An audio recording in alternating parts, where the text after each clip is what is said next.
Former adult star Emily Willis is looking at a life that's way different from the glamorous one she used to live, if she even manages to recover at all after coming out of a vegetative coma. That's the take from a doctor who gave the Daily Star the scoop, saying he thinks Emily's now dealing with something called locked-in syndrome, after suffering brain damage from her cardiac arrest back in February. Her family stopped giving updates on her condition in May, when they confirmed she had woken up from the coma after being rushed to a hospital in Thousand Oaks, California, on February 5th. At that time, they said she was conscious, but couldn't speak and could only follow things with her eyes. Gareth Nye, who runs the medical science program at the University of Chester, gave his expert opinion on the tragic situation. Sadly, things aren't looking good.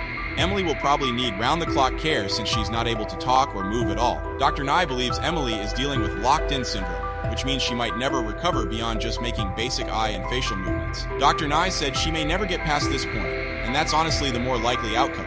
And recovering from something like this after a coma is super tough. What we are seeing here is the damage to the brain following a lack of oxygen after the cardiac arrest. It is encouraging to see that she seems to be conscious, recognizes people, and can track with her eyes. However, it is highly likely she is suffering from a condition called locked-in syndrome. Locked-in syndrome basically means someone's 100% aware of what's going on around them and what they're feeling, but they can't move a muscle except for their eyes. He added, locked-in syndrome happens when there's damage to the brainstem, which is a super important part of our brain. All the communication for movement and bodily functions has to go through the brainstem first, so when it gets messed up, it's devastating. With locked-in syndrome, a person is fully aware of their surroundings but can't move or speak because almost all their voluntary muscles are paralyzed, except for vertical eye movements and blinking. Some people might still have a little facial muscle movement and maybe even some feeling in their limbs, but pretty much nothing works below the neck. The last we heard back in May, Emily could still track things with her eyes, but there haven't been any real updates on her progress since then. If she's still conscious and aware, Dr. Nye said it would be an awful experience not to be able to touch or talk to the people she loves. Some patients with locked-in syndrome have learned to communicate using eye movements and blinking, Dr. Nye said, but almost all of them never regain control of their muscles.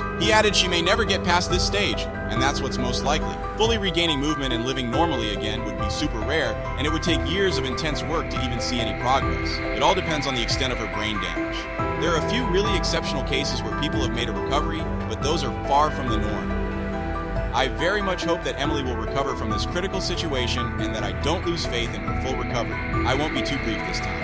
Thanks for watching and see you later.